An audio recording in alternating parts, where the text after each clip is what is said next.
पूर्व राष्ट्रपति रामनाथ कोविंद ने 28 नवंबर को सहारनपुर में समाज सुधारक पंडित विशंभर सिंह द्वारा और मार्ग का लोकार्पण किया। पूर्व राष्ट्रपति रामनाथ कोविंद ने कहा कि आज दुनिया भर में भारत की साख बढ़ी है, जिसे देखते हुए कहा जा सकता है कि भारत विश्व गुरु बनेगा नहीं बल्कि बन चुका है। उन्होंने कहा कि कोरोना जैसी महामारी अभी 100 वर्षों में आई है। अगर हमने प्रकृति का ध्यान नहीं रखा तो हो सकता है ये महामारी अगले 50 वर्षों में ही आ जाए। इसीलिए जरूरी है कि प्रकृति का बचाव प्रत्येक व्यक्ति को करना चाहिए।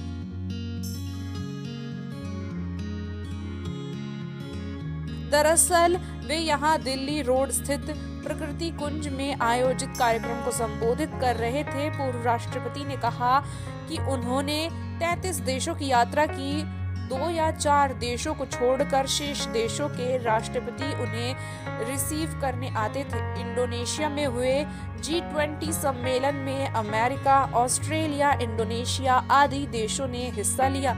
उनका कहना है कि आने वाले समय में इन सब देशों का नेतृत्व भारत ही करेगा। इसीलिए वे बार बार कहते हैं कि यही भारत के विश्व गुरु बनने के संकेत हैं। यूक्रेन और रूस के बीच 6 महीने से अधिक समय से हो रहे युद्ध में आपने देखा होगा हमारे 10,000 से अधिक छात्र यूक्रेन में फंसे हुए थे, जिन्हें सुरक्षित वापस लाया गया। ये भारत की छवि का ही नतीजा है। उन्होंने आयुर्वेद चिकित्सा, प्रकृति चिकित्सा और लकड़ी नकाकशी के लिए सहारनपुर की दुनिया भर में पहचान का जिक्र करते हुए लोगों से प्रकृति को बचाने की भी अपील की।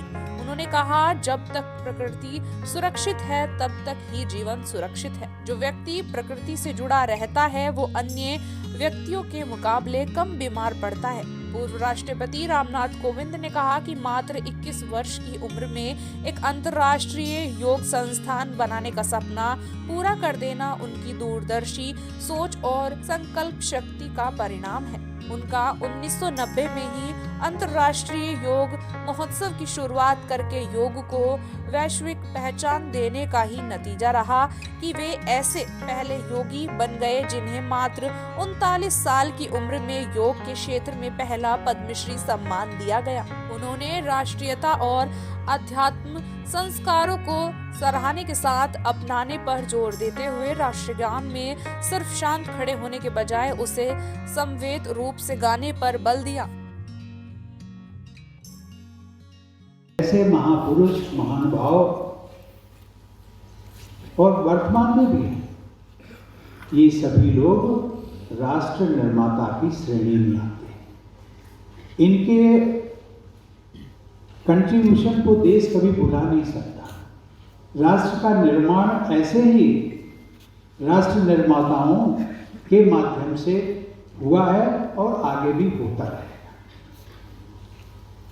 सच्चे अर्थों में पंडित जी ने ये साबित करके दिखाया था कि एक शिक्षक का राष्ट्र निर्माण में योगदान कितना महत्वपूर्ण होता है। मेरा मानना है कि पंडित विशंभर सिंह द्वार व मार्ग का निर्माण पंडित जी के प्रति नगर निगम की ओर से एक अनूठा सम्मान है। योग को व्यवसाय न बनाने वाले पंडित विशंभर सिंह या उनके पुत्र योग गुरु स्वामी भारत भूषण के तब का ही कमाल रहा कि मुझसे पहले भी देश के प्रथम राष्ट्रपति डॉक्टर राजेंद्र प्रसाद जी सहित देश व दुनिया की नामचीन हस्तियों ने सहारनपुर आकर इनके समाजोपयोगी कार्यों से जुड़ने में गर्व का अनुभव किया।